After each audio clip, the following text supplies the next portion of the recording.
যশোর শহরের ভিতর সবথেকে বড় ও সনাতন ধর্মাবলম্বীদের পবিত্র ও উপাসনালয়ের ভিতরে অন্যতম হলো যশোরের নীলগঞ্জ মহাশ্মশান।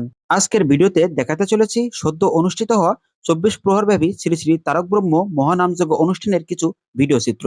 বাংলাদেশের মধ্যে অন্যতম বৃহৎ নামযজ্ঞ অনুষ্ঠান হয়ে থাকে আমাদের এই যশোরেই। আজকের এই ভিডিওতে দেখানো হবে এই নামযজ্ঞ অনুষ্ঠানটি কোথায়, কখন, কিভাবে পালিত হয়ে থাকে এবং এর ভেতরে কি কি আয়োজন করা হয়ে থাকে। এই সমস্ত বিষয়গুলো আজ তুলে ধরবো। প্রথমবারের মতো এই মন্দিরের নামযজ্ঞ দেখতে গিয়ে আমি রীতিমতো অবাক। কেননা এখানে এত লোকের উপস্থিতি, এত লোকের ভিড়, তা দেখে সত্যিই অসাধারণ এবং মন ভরে যায়। হাজার হাজার ভক্তের আগমন যেন মন্দিরের পরিবেশটাকে মুখরিত করে তুলেছে। তো অনেক ভক্তবৃন্দের আগমন ঘটে এখানে। যশোর সহ পার্শ্ববর্তী এলাকা থেকে কিন্তু অনেক দর্শকের এবং অনেক ভক্তবৃন্দের আগমন ঘটে এই নামযজ্ঞ অনুষ্ঠানে।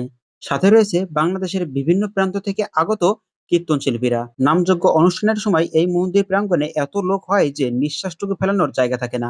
পাশাপাশি ভাবে এখানে তৈরি হয়েছিল অস্থায়ীভাবে কিছু দোকানপাট, কেউ বা খাবারের দোকান, কেউ বা পূজার সরঞ্জামাদি, কেউ বা সাজসজ্জার আইটেমগুলো বিক্রি করার দোকান মিলিয়েছে। আর নামযজ্ঞে যাব কিন্তু পাঁপড় খাবো না, তাই কি হয়? তো আমরা একটু পাঁপড় নিয়ে সাথে একটু ঘোরাঘুরি শুরু করলাম। আর এইটাই হচ্ছে আমাদের এই নীলগঞ্জ মহাশ্মশানের মেইন শ্মশানটুকু, বা যেখানে মানুষের সমাধি রয়েছে। এখানে শত মানুষের সমাধি রয়েছে।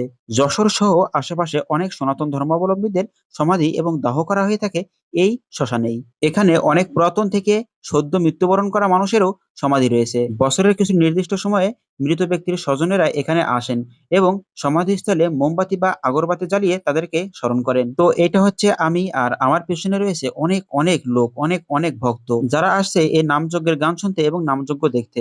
যাই হোক, এটা হচ্ছে অনেক মানুষের সমাধিস্থল। এখানে রয়েছে অনেক মানুষের সমাধি, যারা কিনা একসময় আমাদের মতো মুক্ত বাতাসে চলাফেরা করতো, ঘুরে বেড়াতো।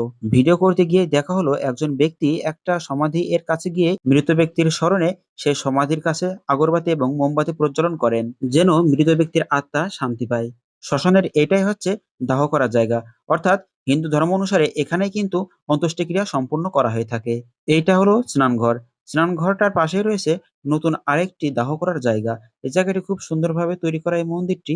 তো যা হোক, আবার ফাইনালি যজ্ঞের কাছে চলে আসলাম। একটু নাম শুনলাম, দেখলাম ভক্তবৃন্দের আগমন দেখলাম। কত লোকের, কত দর্শক, কত ভক্তের উপস্থিতি এখানে আসলে না গেলে বোঝা যাবে না। ক্যামেরায় যদিও সব সঠিকভাবে দেখানো সম্ভব না। তো ফাইনালি সব শেষে এবার আসলাম আমরা আনন্দবাজারে প্রসাদ নিতে। আনন্দবাজারের প্রসাদ নেবার পর এবার বাড়িতে ফেরার পালা। অপরদিকে চলছে ভক্তবৃন্দের প্রসাদ গ্রহণ, যেখানে 6 থেকে 700 লোক একসাথে প্রসাদ গ্রহণ করতে পারবে এমন ক্যাপাসিটি কিন্তু করা। আর এটাই হচ্ছে এই নীলগঞ্জ মহাশ্মশানের প্রধান ফটক, যেখান দিয়ে ভক্তবৃন্দের আগমন ঘটছে। ফাইনালি ভিডিওটি এখানেই শেষ। ভিডিওটি সম্পূর্ণ দেখার জন্য সকলকে অনেক ধন্যবাদ জানাই।